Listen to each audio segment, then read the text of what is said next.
You have done so much to help people in this country.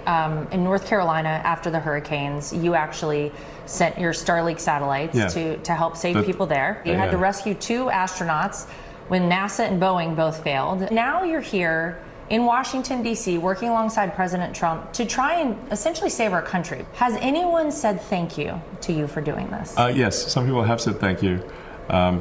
So, in fact, a lot of people have said thank you. So there's like, I don't know, maybe 20 or 25% that really don't like me, and that is obvious because they're hanging me in effigy at these sort of protest rallies, and they're being very violent about it. You got a lot on your plate. Yes, I have a lot on my plate.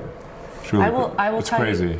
I will tell you this, there are a lot of people who have supported you by going out and buying Teslas. My parents just bought their first Tesla to support you. I'd like to thank everyone who has supported, a friend in need is a friend indeed. So I'd like to thank everyone who's gone out there and support and bought a Tesla in support of Tesla and me. This is in stark contrast to the crazy people that are running down Teslas. It's not like an investment, it's like a child.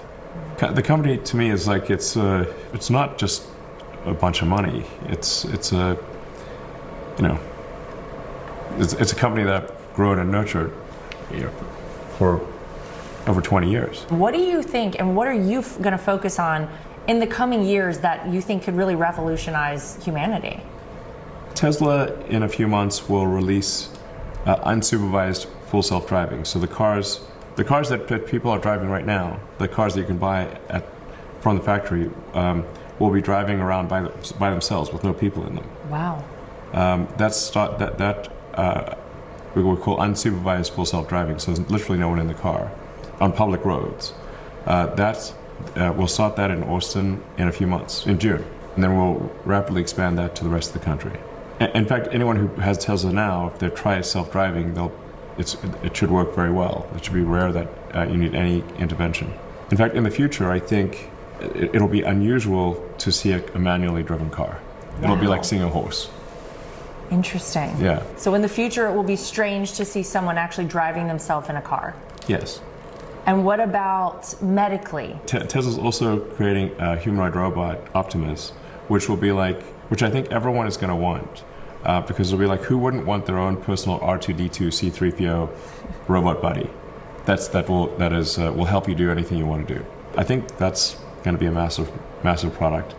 SpaceX is doing rocket launching and Starlink internet, and hopefully we'll build the technology to make life multiplanetary, to build a self-sustaining city on Mars. That's the goal of SpaceX. Neuralink is building brain-computer interfaces. The first part is called telepathy. It allows someone who has lost the use of their body to control a computer or a phone just by thinking. Wow. In fact, you can interact with a number of the people who've done this online right now. They're on the X platform. You can DM them, I think, and they'll reply by thinking. They're not typing anything. That's amazing. Yeah. And then there's a second Neuralink device, very similar to the first one, called Blind Sight, which will enable people who are blind to see, including people who have been blind from birth. Wow.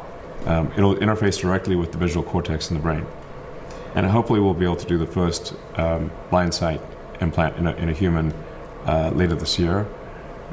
Within the next 12 months, I'd say I'm quite confident that we can do that.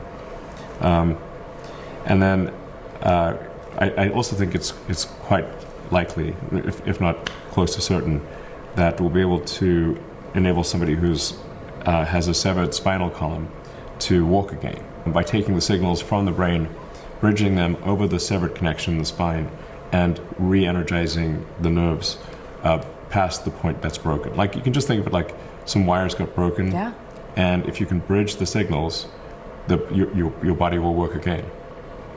Amazing. So yeah, there's some very exciting things on that front. Then there's AI with Grok, which have you used? Have you used Grok? I have. Okay, it's very good.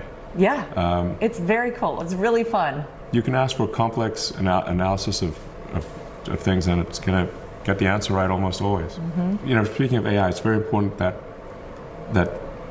AI be programmed with good values, especially truth-seeking values.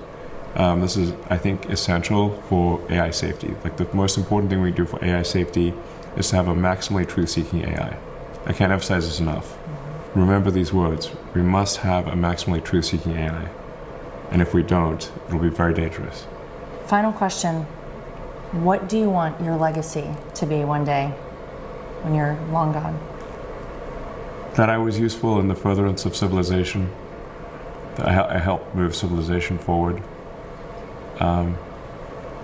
Added to the store of knowledge and capability. That I helped understand the universe. I think you're on your way. You're doing a lot for everyone here in America. You're doing a lot for everyone around the world. And for planets we haven't even visited yet. So, thank you. Elon, thank you for spending some time with us. We appreciate it. All right, thank you.